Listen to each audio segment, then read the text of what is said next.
siya ng diamond. So, part 3, sana magbigay naman kayo. Punta na ako dito.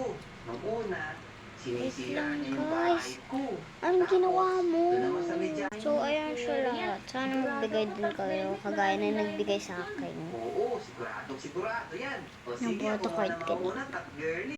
So, bibilisan natin. Gusto nyo mabilisan? So, wait lang. Comment nyo na lang dyan sa comment section. Babasahin ko na lang ulit yan. Saglit. Teka, bilisan natin kaya dadahanin-dahanin ko yung pagsasalita. So, guys, alam nyo ba? Yung isang talo. So, kapag naalam ko, 5, 4, 5, 5, 6, 7, 8. Ikaw, gusto nyo na ako guys. Kasi pa lang. So, guys, ito. So, teka, lagyan natin. So, ayan, let's go. Hala, saan cellphone? Ay, yung dikit. Hala, ang dikit, teka. Dikit. Diba? Yung cellphone din dikit. So, pinahalo ko na yung kulay nila. Diba? Dikit. Ang bilis niya maano ganito. Bilis niya ma-fall. Eh, fall.